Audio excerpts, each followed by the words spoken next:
Be sure to pick up your copy of Football Game Plan's 2023 Draft Guide. Over 1,000 individual scouting reports. It's the largest draft guide in existence. It's the industry standard. Get your PDF copy today at footballgameplan.com/2023 Draft Guide.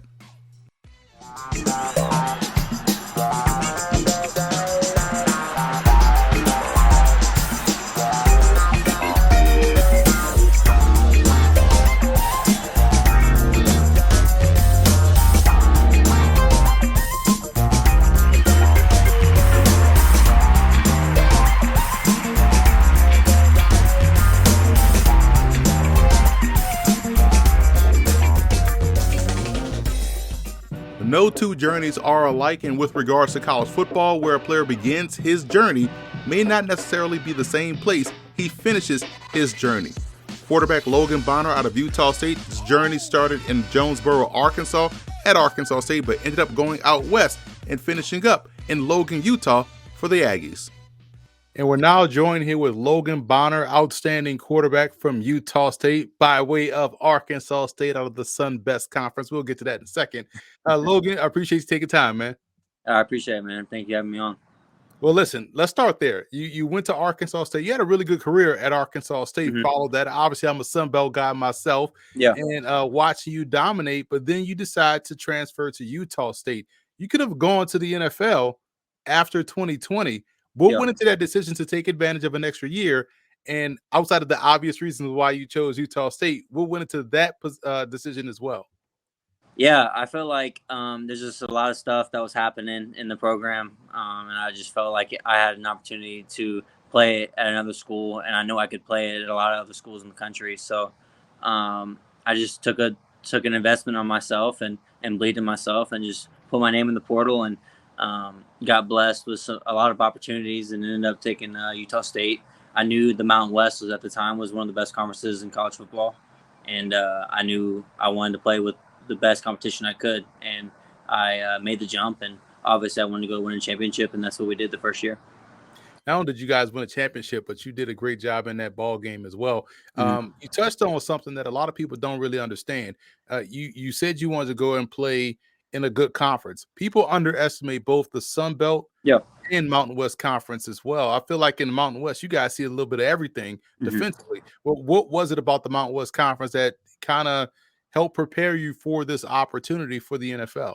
Yeah. I mean, I wouldn't say the Sun Belt is the worst conference, but when I did leave, they made tremendous strides. Every team really did. That year that I left, I was watching the games, and everybody made a huge jump after that COVID year. Maybe it was just the seniors coming back or whatever. But, I mean, guys were beating A&M and stuff like that. It was crazy. But, no, just going to the Mountain West, the size and the different defenses they play, it's more 4 down, not a lot of guys in space. It's just kind of running down your throat football. And I think that's one of the reasons why I wanted to go out there with Coach Anderson, is I knew we were going to spread them out. And nobody in the league was doing that. And so he would give a lot of guys fits. And just really the size, the length, the speed. Overall, you see a lot of people from the Mountain West get drafted every year just based on that. I think it was a really good conference and a really good move for me. Especially defensively, you got, Fihoko out of San Jose State. Yeah, he's ridiculous. You got a bunch of defensive backs from Boise State, back 7 guys that tend to get drafted a lot. So you're absolutely right there. And here's a unique part about where we are now. You guys take advantage of the COVID year, and guys are playing longer. So this draft class, and maybe even last year's draft class, probably one of the more mature draft classes we'll see. And so that kind of puts you guys in a unique position as quarterbacks. So how would you answer that question when scouts want to ask, or when they say, well, he's kind of, he's 24, 25, 26. So how do you answer that, and what benefit is that actually going into the NFL? Well, I think it's been proven by some of the greats. Quarterback's the one position where you can play for a long time. And a lot of the guys in this draft, like me, Stetson, Hendon, we're all 25 years old. But we played a lot of ball. And I know Anthony Richardson is a great talent, but he's only played 13 games compared to our 30 to 40 games and seen everything. Obviously, he's going to be a great player. I think that he's super talented, and I think he'll go really high.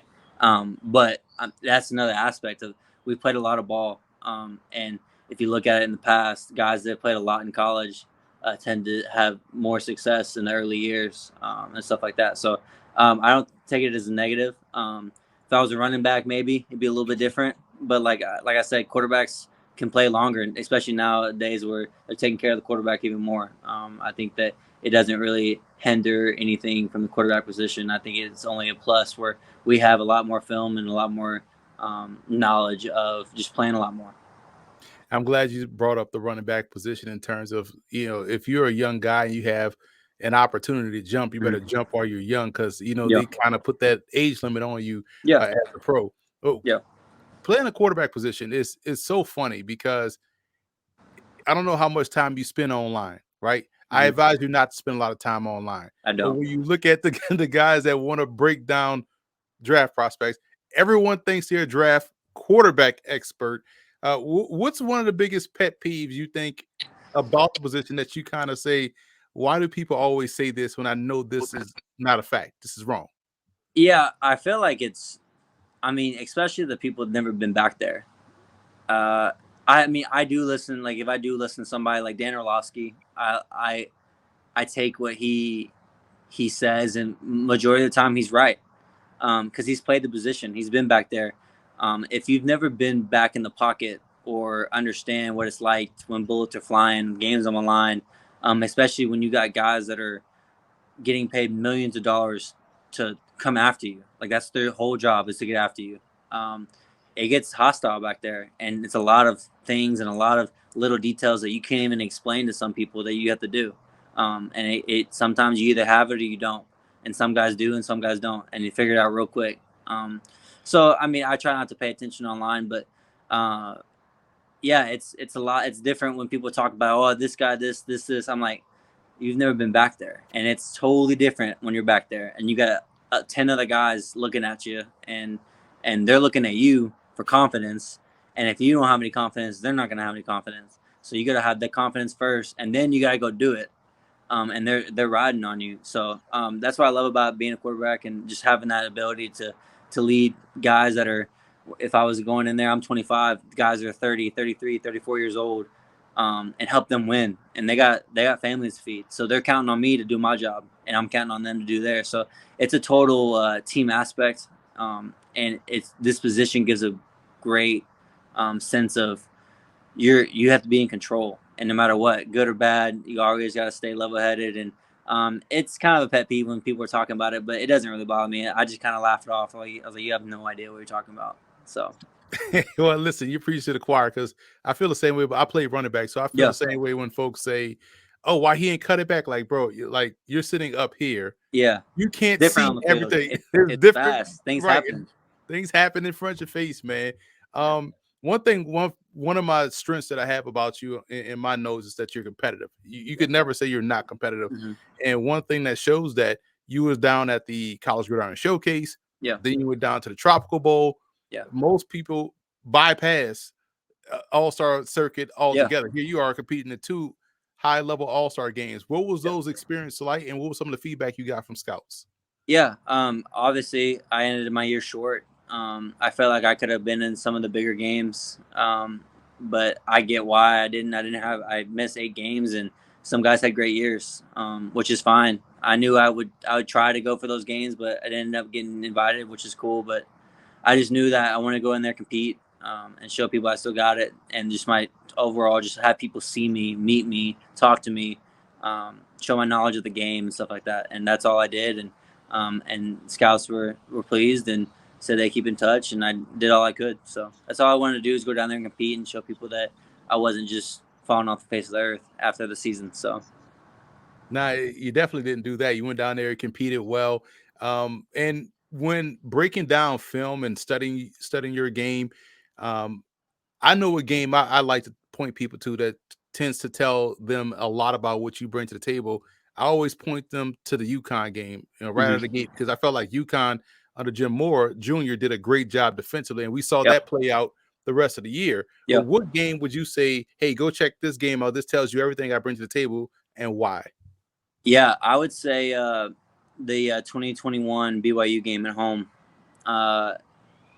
and then probably the San Diego State, the championship game, biggest stage that Utah State's ever been on, first championship ever, against probably one of the best defenses in the country, and we put up 46 points. I mean, that was the first time all year that I think somebody put more than 25 points on them.